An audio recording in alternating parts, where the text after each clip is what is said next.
guys still at the top end there? Hey guys, Magnum here. Today I'm going to be doing a short tutorial on how to parent dupes correctly, and of course how to save them correctly.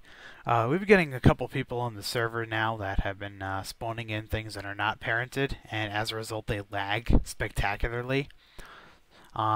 So basically the whole premise of parenting is it makes a whole bunch of props act like it's all one prop.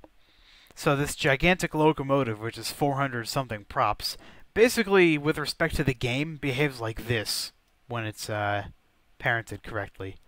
You know, this is like only a couple props. See, the thing is, props don't lag, constraints do. So if you have everything welded and no collided, that's going to be a lot of constraints, and it's going to lag the server all to hell. So to demonstrate the process of parenting, I've gotten this amazing example of a locomotive here that I cobbled together in about 2 minutes. And first thing you need to do is download the multi-parent and multi-unparent tools from the workshop. Very easy to do. And you need to configure these settings beforehand. Remove constraints needs to be ticked. That's really, really important. No collide needs to be unticked. This is also extremely important, because if this is ticked, it's going to apply one constraint per prop, and even though it's parented, it's still going to lag really, really badly. Weld should also be unticked for the exact same reason as no collide. Disable collision should be ticked, because it basically makes all the body props, or whatever you parent, not collide with anything. There's a difference between no colliding and disabling collisions. Disabling collisions will make everything not collide, and no collide only works between certain props. And of course, set weight sets the entity's weight to something really, really low, like 0.1, which basically makes it easier for the whatever you're doing to move around without having to worry about all the weight. Disable shadows, it can be on or off. It doesn't really matter. I prefer to have it off. So the first thing you need to do is you need to spawn a wire gate. This could be any type. And have it welded to the base plate. For some reason, whenever you parent something, if you parent it to a wire gate instead of to a normal prop, you can do things to the props that you normally couldn't, like apply materials and coloring and remove them, etc. So, the first thing you need to do then is select all the body props. You can use area selecting, but I would recommend not doing that, because sometimes you might accidentally select the base plate like this.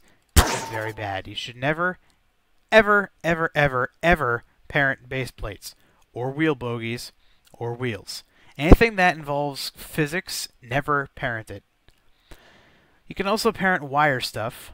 Wire stuff generally will work fine when parented. Sound emitters will work when parented. You can parent pod controllers, lights and lamps you can parent, and seats you can parent. You may have a little bit of trouble getting out of them, but if it's generally inside of an enclosed cab, you shouldn't have too much trouble. Buttons, there is a bit of a warning I need to give you with buttons. If you parent buttons, you can't turn them off unless you're in a seat with one of the pod controller inputs, the allow buttons one, wired to 1.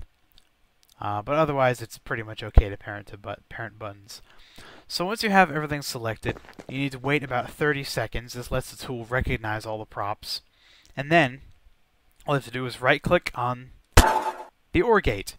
And that will parent everything. So now we can see that these don't collide with anything, so I can walk through them. And a good indicator to see if something has been parented is to take out the weight tool and look at it. And if it's some like really small number or some crazy decimal, then basically you know it's parented. If not, like the base plate still has its original weight, then we know it's not parented. So yeah, the allow buttons thing, that's really easy. All you need to do is, once you have the pod controller linked up, all you have to do is wire allow buttons to a constant value of 1, and it also helps to wire crosshairs to a constant value of 1.